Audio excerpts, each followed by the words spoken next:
Apa itu pesta kerahiman ilahi? Mari kita bahas bersama. Kata kerahiman berasal dari bahasa Latin, misericordia, Yunani heleos, dan bahasa Inggris mercy. Bahasa Indonesia berhasil mengungkap kembali makna aslinya dengan menerjemahkan misericordia atau mercy menjadi kerahiman. Dalam bahasa Ibrani kata belas kasih ilahi disebut dengan istilah rahamim dan hesed, yaitu dua ungkapan yang dipakai untuk menyebut sifat Allah. Kata rahamim berkaitan dengan kata rehem yang artinya rahim atau kandungan. Dengan demikian, rahamim, kerahiman, adalah sifat kasih Allah yang serupa dengan sifat rahim seorang ibu, yakni melindungi, menghidupi, menghangatkan, memberi pertumbuhan, menjaga, dan menerima tanpa syarat. Demikian pula kasih Allah terhadap umat manusia. Seperti janin tidak dapat hidup dan berkembang tanpa rahim ibu, demikian pula manusia tidak akan dapat hidup tanpa kasih kerahiman dari Allah. Kata lain untuk menyebut kerahiman adalah belas kasih. Tidak ada apapun dalam kehidupan kita yang dapat kita andalkan untuk mendapatkan pengampunan, keselamatan, dan pembaruan hidup dari Allah. Paulus menggambarkan status dan kondisi manusia sebagai kegelapan yang menyakitkan. Pesta kerahiman ilahi mengajak seluruh umat manusia untuk menyadari kembali belas kasih Allah yang tiada batasnya. Belas kasih Allah yang dibutuhkan manusia dalam segala kondisi, terutama ketika manusia telah menjadi korban tirani kuasa dosa, tirani kematian, dan tirani hukum Taurat yang hanya mengandalkan keselamatan dari manusia saja. Minggu kedua Paskah merupakan hari Minggu kerahiman ilahi. Perayaan tersebut aslinya berdasarkan pada devosi Katolik terhadap kerahiman ilahi yang Santa Faustina Kowalska tulis dalam buku hariannya sebagai bagian dari pertemuannya dengan Yesus, serta dikaitkan dengan janji-janji khusus dari Yesus dan indulgensi-indulgensi yang diberikan oleh gereja. Di dalam perwahyuan pribadi yang diterima oleh Santa Faustina, Yesus berpesan soal pesta kerahiman, salah satunya tercatat dalam buku harian Santa Faustina nomor 49 sebagai berikut. Ketika aku keluar dari kamar pengakuan, sekali lagi aku mendengar suara seperti ini, gambarku sudah ada di dalam jiwamu. Aku merindukan adanya pesta kerahiman. Aku menghendaki agar gambar yang akan engkau lukis dengan kuas itu diberkati secara meriah pada hari Minggu pertama sesudah Paskah. Hari Minggu itu harus menjadi pesta kerahiman.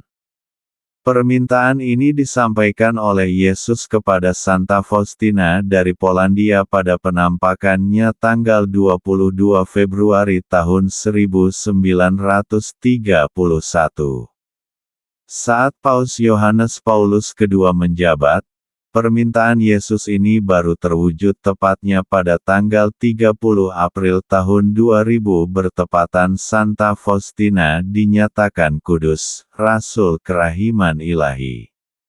Di Vatikan Paus meminta agar sejak pengumuman itu, Gereja Katolik di seluruh dunia merayakan hari Minggu setelah Paskah sebagai hari Minggu Kerahiman Ilahi. Sejak itulah pesta kerahiman ilahi masuk dalam kalender liturgi gereja. Walau sudah 22 tahun berlalu, sayangnya, belum semua umat tersentuh mementingkan merayakan pesta kerahiman ilahi. Termasuk belum banyak yang menjalani devosi kerahiman ilahi seperti permintaan Yesus yang dicatat oleh Santa Faustina. Pesta kerahiman setiap Minggu Kerahiman Ilahi, Minggu Paskah II, didahului dengan novena Kerahiman Ilahi yang dimulai dari Jumat Agung. Mengapa dibutuhkan kerahiman ilahi? Paus Yohanes Paulus II, pada tanggal 17 Agustus tahun 2002 menyatakan bahwa dunia saat ini membutuhkan kerahiman ilahi. Dunia sedang menderita. Berbagai konflik berkepanjangan terus terjadi, kebencian dan dendam merajalela, martabat manusia tidak dihargai, budaya kematian menggerogoti pengaruh budaya kehidupan. Hal itu semua diakibatkan oleh dosa manusia. Ketika kuasa dosa begitu kuat mencengkeram manusia, maka yang akan terjadi adalah penderitaan. Kerahiman ilahi dibutuhkan untuk menolong orang-orang yang menjadi korban dari keganasan kuasa dosa yang telah merasuki banyak orang. Namun lebih dari itu, kerahiman ilahi amat dibutuhkan untuk mengubah pikiran dan hati manusia agar kembali mengarahkan kembali orientasi hidupnya pada upaya penegakan damai dan kasih dalam hidup bersama.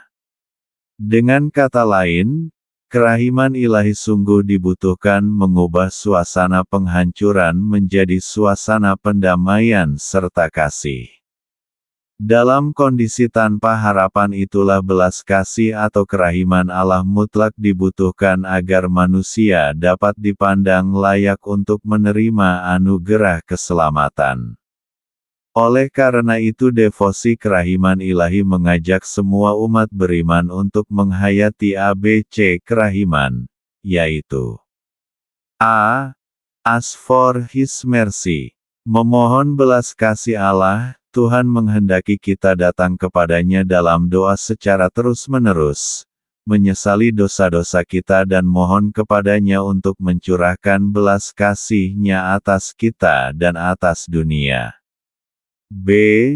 Be merciful. Berbelas kasih kepada sesama. Tuhan menghendaki kita menerima belas kasih-Nya dan membiarkan belas kasih ilahi itu mengalir melalui kita kepada sesama. Tuhan menghendaki kita memperluas kasih serta pengampunan kepada sesama seperti yang Ia lakukan kepada kita. C. Completely trust. Percaya penuh kepadanya. Tuhan ingin kita tahu bahwa rahmat-rahmat belas kasih-Nya tergantung pada besarnya kepercayaan kita.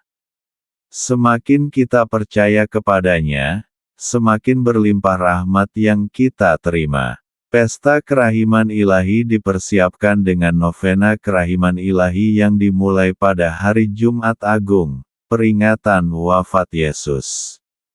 Selama 9 hari, melalui novena, sebagai bentuk devosi kerahiman ilahi, umat diajak untuk berdoa untuk mengenangkan penderitaan Kristus di kayu salib sampai kematiannya. Demikianlah pembahasan mengenai Pesta Kerahiman Ilahi. Video selanjutnya adalah pembahasan mengenai sejarah devosi kerahiman ilahi.